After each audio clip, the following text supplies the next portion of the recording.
Assalamualaikum warahmatullahi wabarakatuh.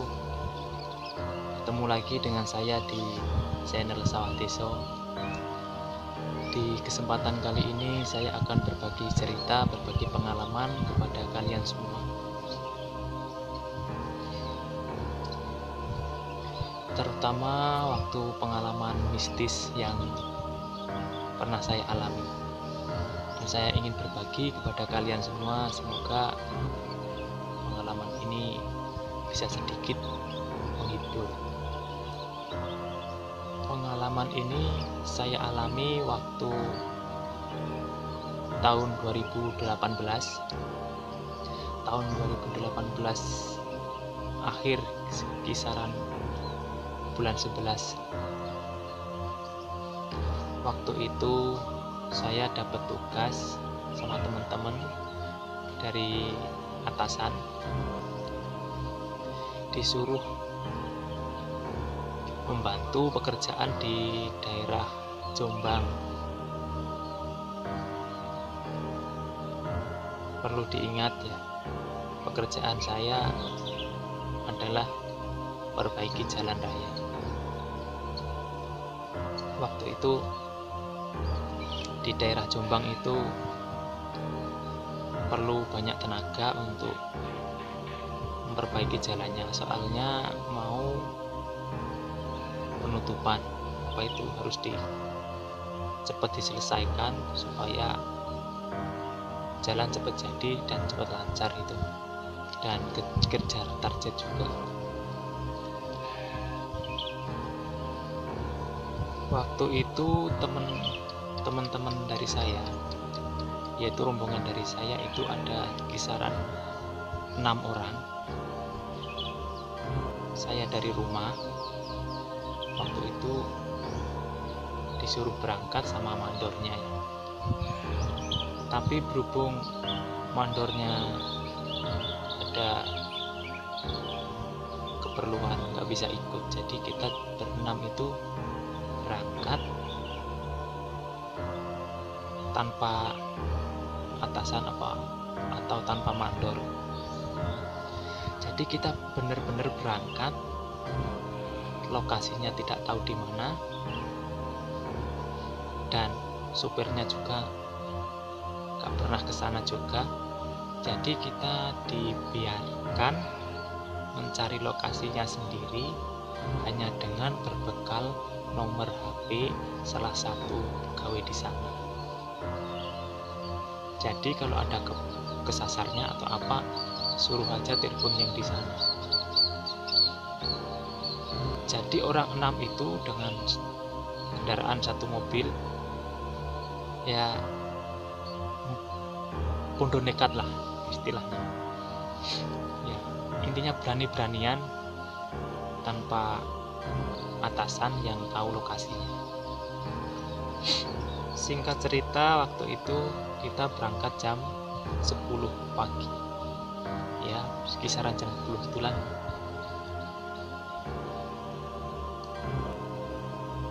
Nunggu, kita udah kumpul di pinggir jalan itu di tempat yang disepakati, nunggu mobilnya datang. Setelah mobilnya datang, kita di briefing, itu atasan yang mengutus kita ke sana, biarpun dia tidak ikut, kita di briefing, disuruh begini begitu. Setelah selesai, alat-alat diangkat ke atas mobil, terus kita berangkat. Waktu itu dari tempat saya, kalau waktu normal, perjalanan dari tempat saya sampai ke kota Jombang itu kurang lebih memakan waktu kisaran 2 jam. Tapi berhubung kita nggak pernah ke sana, sebenarnya saya sudah pernah ke sana ya waktu tahun-tahun sebelumnya, tapi cuma main aja. Dan saya tahu jalannya, tapi berhubung saya cuma penumpang dan mobil itu ada sopirnya, toh aku juga duduk di belakang, jadi saya manut saja sama supirnya. Dan kita berenam tidak tahu kalau supirnya itu belum tahu daerah sana. Setelah sampai jam 12 siang ya, kita nggak berhenti, nggak ada berhenti, lanjut aja. Paling berhenti cuma di pom bensin, isi gitu aja, isi bensin di pom. Terus itu jalan lagi, kita muter-muter, nggak tahu tempatnya, sampai kita masuk ke jalan-jalan kecil. Kita udah muter sampai jam 2. Kita telepon sama mandor yang ada di rumah yang mutus. Kita bilang, Pak, kok gak nyampe-nyampe, ini kami gak nyampe lokasi. Terus si mandornya bilang, kalian telepon nomor itu yang saya kasih, nomor pelaksananya di sana gitu. Ya setelah itu telepon dimatikan, mau telepon pelaksana yang ada di lokasi. Ditelepon nggak diangkat. Terus kita jalan lagi, kita percuma kalau telepon nggak diangkat, jalan lagi. Kesasar kita di suatu tempat, kanan kiri itu apa itu namanya,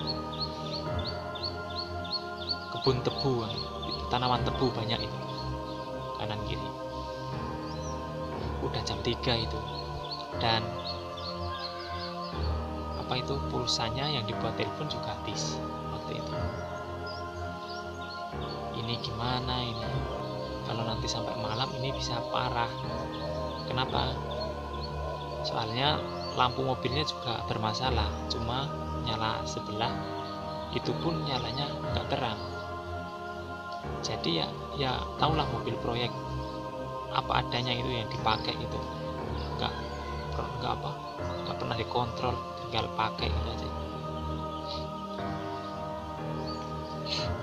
Setelah bingung mau kemana, soalnya itu kanan kiri kebun tebu semua, luas banget. Kita muter-muter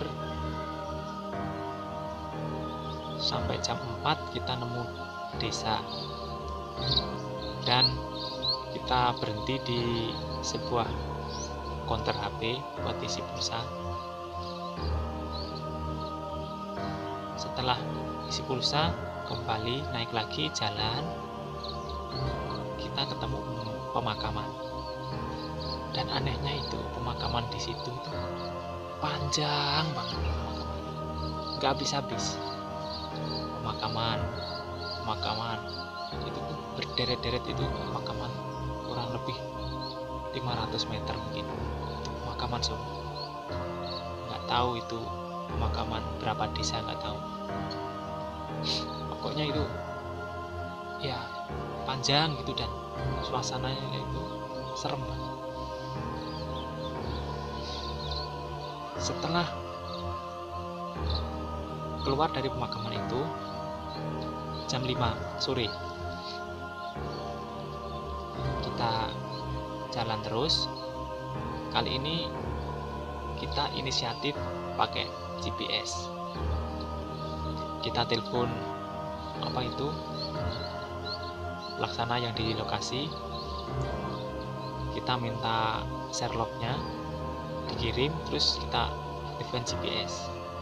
Setelah di GPS, kita tahu bahwa kita sudah melenceng jauh dari jalur yang ditentukan.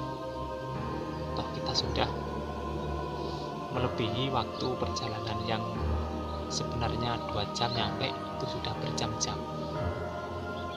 Udah hampir setengah hari lah dari jam 10 tadi. Terus sampai jam 5 itu kita berangkat lagi jalan, ngikutin arah GPS. Setelah itu kita jalan terus kan, ngikutin arah GPS itu. Jalan kecil pun kita lalui, kadang cuma muat satu mobil, crash, nggak bisa dibuat apa itu simpangan bisa. Dan waktu itu kita masuk jalan kecil itu udah waktu sholat maghrib, kisaran jam 6. Kita berhenti beli minum, terus kita mikir, kita kok hampir setengah hari gak nyampe-nyampe gitu. Padahal kalau normalnya kan 2 jam udah nyampe. Ya kita bercanda-bercanda lah, emang apa itu supirnya juga gak pernah ke sana, kita juga gak tahu lokasinya semuanya gitu. Meskipun apa itu namanya, kita kesasar, kita tetap senang-senang gitu. Jadi setelah itu nunggu maghrib selesai, turun semua. Setelah sholat maghrib di salah satu musola gitu, kita berangkat lagi. Setelah berangkat udah gelap kan, jalanan kecil gak ada penerangan jalan gitu kan, gelap, lampu mobil juga cuma nyala satu, itu pun nyalanya gak terang. Jadi ya pelan-pelan itu sampai akhirnya kita menemukan jalan besar. Dan setelah kita menemukan jalan besar, kita telepon lagi, "Pak, saya sudah di sini, tolong dijemput," gitu. Ya, si itunya suruh, pelaksananya suruh jemput itu pegawainya. Kita dijemput di situ, akhirnya kita nyampe lah di lokasi, tapi kita belum ke mes, tempat penginapan belum. Kita masih di lokasi, kisaran jam 7 pas isya kita nyampe di lokasi. Jadi itulah pengalaman saya perjalanan yang sebenarnya hanya dilakukan 2 jam sampai ke lokasi, ternyata kita sampai berjam-jam.